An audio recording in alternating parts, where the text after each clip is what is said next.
If you have ever felt completely paralyzed by burnout or depression or chronic stress, your first instinct was probably to blame yourself. You Right. lay on the couch knowing you should do the dishes or like you should text a friend back, but your body just felt like lead. Yeah, that heavy feeling. Right, and you stared at the ceiling and thought you were lazy or weak or just somehow fundamentally broken. It is, well, it's a terrible feeling. And honestly, it's one that almost everyone internalizes as a personal moral failure, like a sign that they just don't have enough willpower. But today, the mission of this deep dive is to completely dismantle that self-blaming narrative.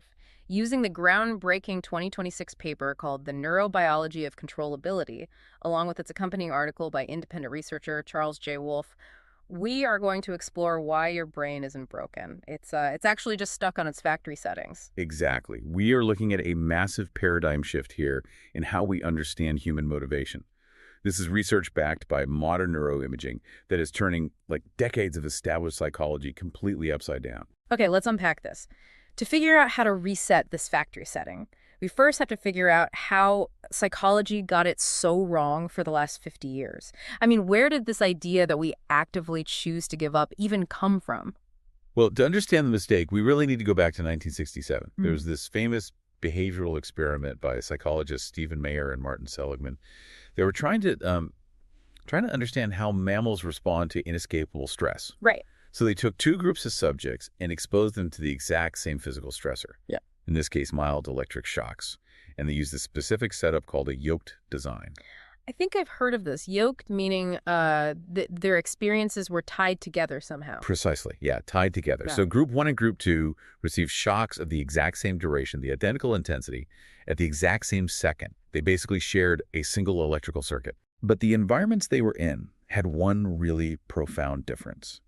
Group one had a small panel they could press, and if they pressed it, it turned off the shock for themselves, and it simultaneously turned off the shock for their assigned partners over in group two. Oh, wow. Meaning group two was completely powerless. I mean, they were just absorbing the stress, and their pain only stopped when someone in group one, decided to take action. Yeah, that is the core of it. They are receiving the identical physical trauma, but group one has agency and group two has zero control. So the second phase of the experiment is where this foundational theory was born.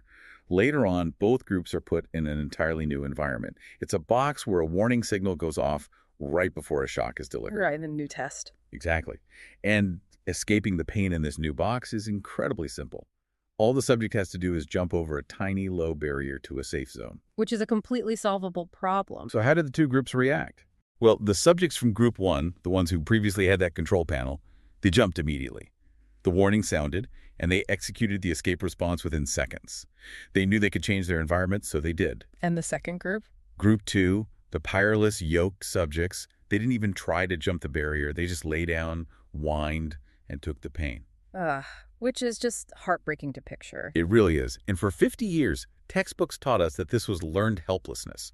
The conclusion drawn by the entire field of psychology was that the brain of a group 2 subject had actively calculated that effort was futile. Right, like they did the math and gave up. Exactly. They supposedly created this cognitive expectation of powerlessness, and then the brain actively chose to give up. The operative word there being learned. The assumption was that giving up is like a software program we write into our brains based on bad experiences.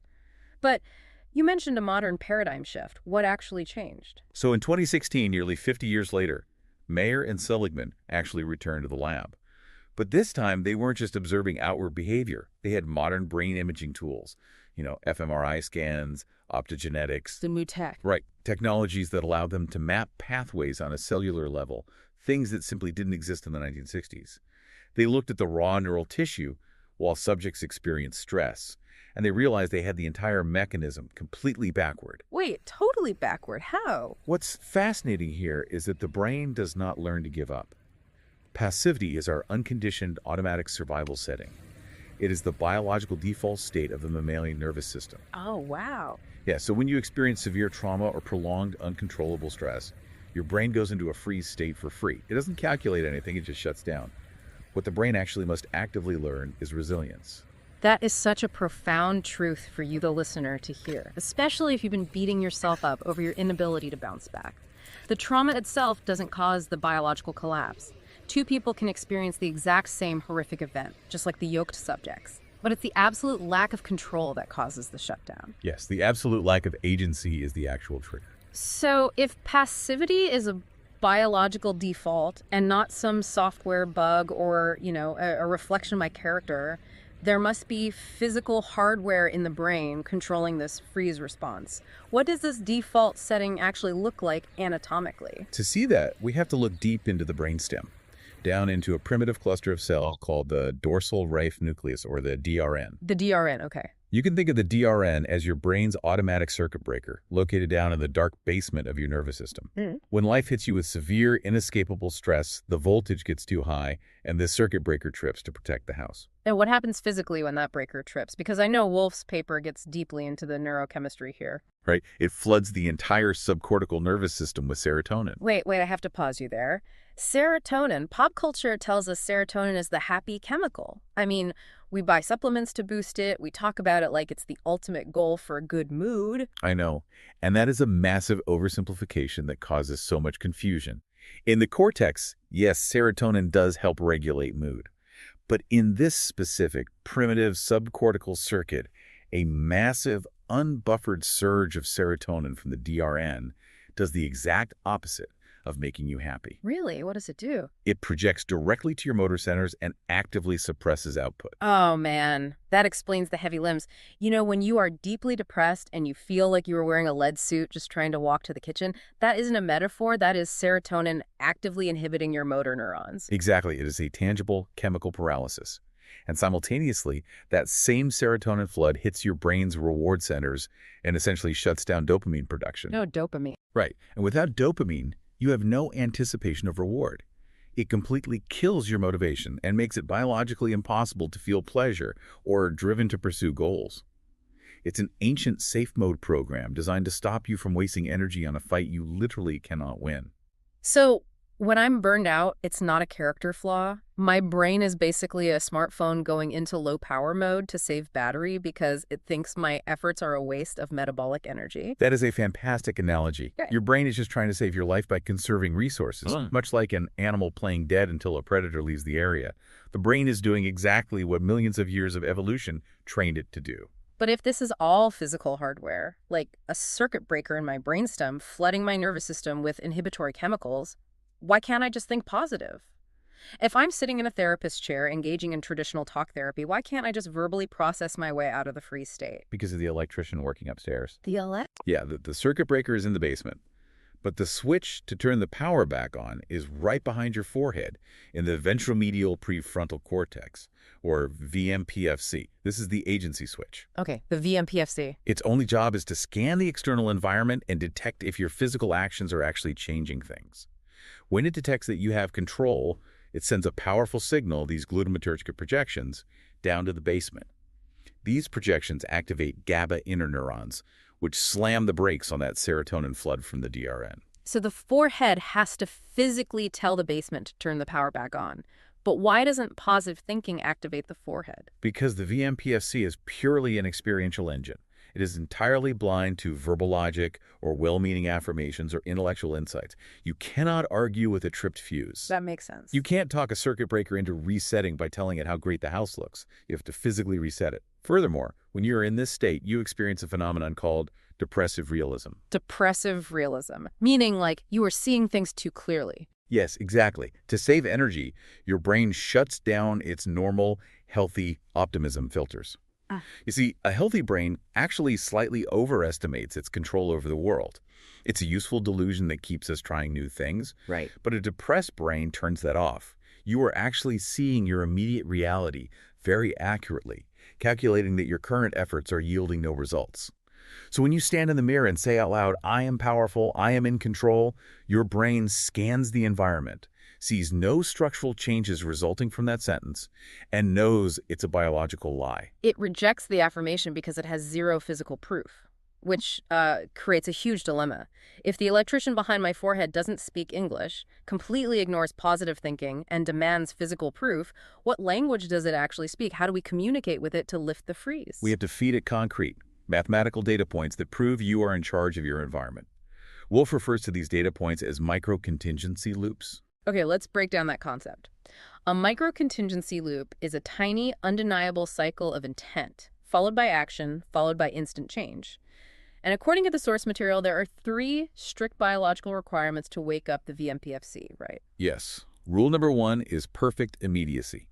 The temporal gap between your conscious intent and the physical outcome must approach zero. Wow, zero. Yeah, if there is a delay of even a few minutes, the brain's prediction algorithms fail to register that you caused the change, the causality gets muddy, and the survival brake just stays on. So it has to be instant. Rule number two is absolute unambiguity. The results of your action must be strictly binary. It happened or it didn't. There can be no gray area. This prevents your depressed, over-analytical mind from rationalizing the success away as a fluke or telling you it wasn't good enough. And rule number three. Dense sensory feedback. You need multimodal data, like sight, touch, sound, proprioception, hitting the nervous system all at once. The brain relies on physical friction to confirm reality. It needs sensory weight to prove you are actively altering physical space. This explains so much about why trying to fix your life when you're deeply depressed often makes things worse. This is why trying to organize your entire house or, applying to 10 new jobs absolutely backfires. The sheer weight of it tightens the survival brake. A big goal is ambiguous, it takes weeks to see results, and there's no immediate sensory feedback. Exactly. The metabolic cost is too high, so your brainstem shuts you down harder. To meet the criteria of a micro-contingency loop, you need tasks that take less than 5 seconds. Flipping a physical light switch. Moving a heavy glass of water across a table. Because your brainstem cannot argue with the fact that the light came on the exact millisecond you moved your finger. It's a localized, undeniable physical truth. Okay, so flipping switches works mechanically, but I can't just walk around my house turning lights on and off all day to cure my burnout. What's a structured, repeatable way to actually feed this loop? Because Wave suggests a very specific intervention, and I have to admit, when I read this, I felt a strong urge to push back. You're referring to his focus on expressive mark-making. Yes, art therapy. You're telling me that the prefrontal cortex demands rigid, mathematical, biological proof of physical leverage, and the cure to a profound neurobiological freeze state is arts and crafts. I mean, how does doodling override my survival instincts? If we connect this to the bigger picture, we really have to completely strip away the romanticized, soft-focus view of art. We aren't talking about making something pretty to hang in a gallery.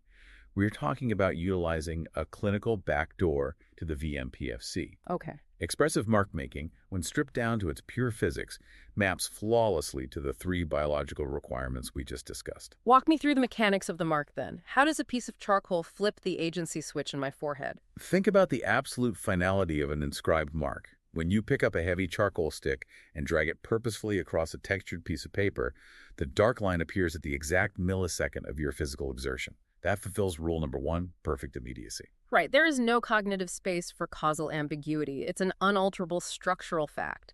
You intended to make a mark, and the mark exists. Exactly. Rule number 2, absolute unambiguity, is met because a line carved into paper or, a deep indentation pressed into a slab of wet clay with your thumb is a binary physical reality. The clay is either displaced or it isn't. Oh, I see. Your hyper-aroused, depressed mind can argue with positive thoughts, it can argue about your self-worth, but it simply cannot argue with the physical modification of local space. The matter has been rearranged by your hand. And what about the third rule, the sensory feedback? That is the kinetic resonance of the act.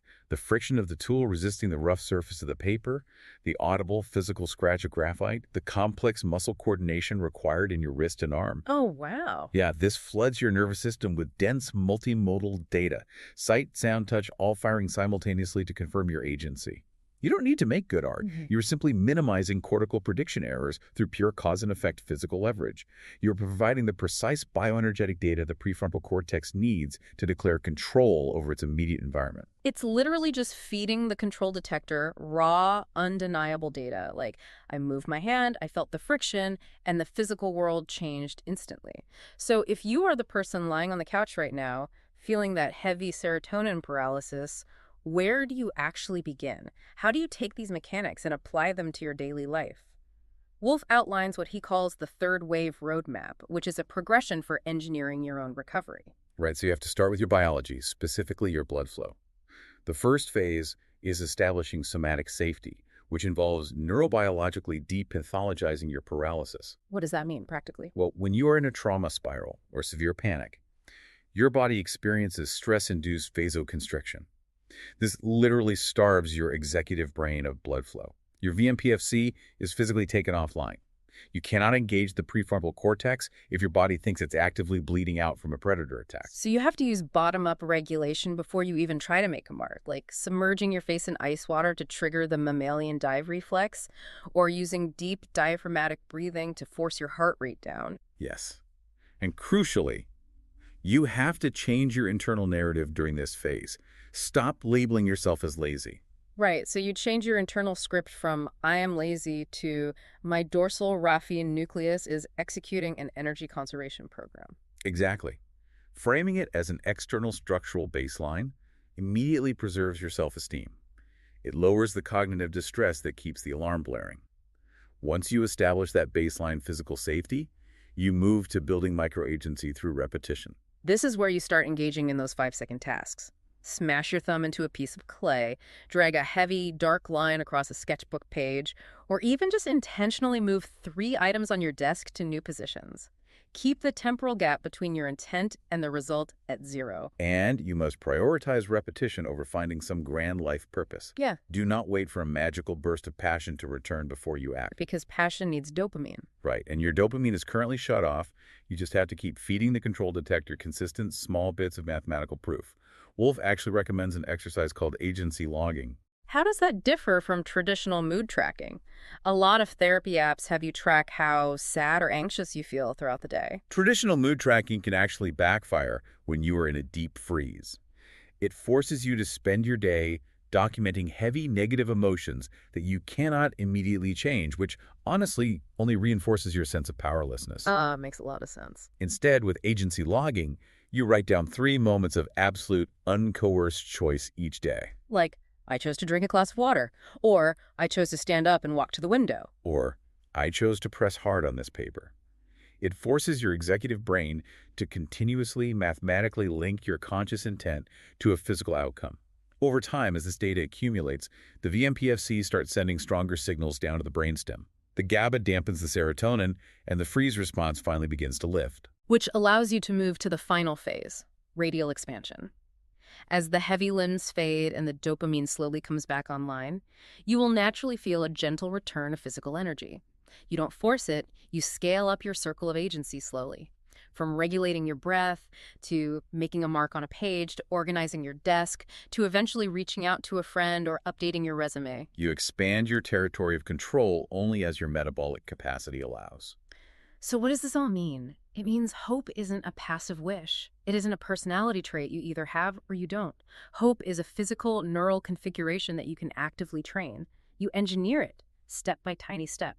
It is an incredibly empowering framework for the individual.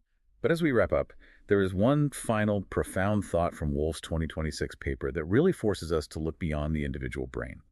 Wolf discusses the computational toll of macroenvironmental constraints. Taking this out of the controlled laboratory and into the messy real world. Exactly. In a lab, controllability is a perfectly clean calculation. A subject presses a lever and a shock stops. It is a 1-to-1 ratio of effort to outcome. But human stress is layered with massive socioeconomic variables. Wolf proposes that chaotic, non-contingent environments operate as severe computational constraints on our prefrontal architecture. Like what? Think of deep generational poverty, systemic marginalization, or the brutal bureaucratic walls of the family court system. Environments where the rules constantly change and your effort rarely translates into tangible results. Your brain is constantly expending metabolic energy trying to predict action and outcome, but the environment is structurally rigged to deny you that feedback. Yes. If you are relentlessly presenting objective facts, working multiple jobs, or fighting within a bureaucratic system, and your intense, exhausting effort yields 0 environmental changes, your brain treats that exactly like inescapable lab trauma. The question Wolf raises at the end of his research is staggering. Does this high-entropy social landscape physically wither the prefrontal brainstem tract over time? Does prolonged exposure to systemic inequality structurally degrade the microanatomy of our stress response? That is a staggering question. It moves burnout from an individual clinical problem to a societal structural problem. How our environments either support our agency switch or actively starve it of the data it needs to survive. It is a vital concept to mull over regarding how society itself shapes our biological capacity for hope. Well, we want to thank you for joining us on this deep dive. Remember, if you are stuck on the couch, unable to move, your brain is not broken. You haven't learned to be helpless. Your system is just executing an ancient program to keep you safe in a stressful world. But you hold the key to flipping the switch. You don't need endless willpower. You just need a 5-second physical action. Pick up a tool, make a mark, and show your brain that you are still in charge.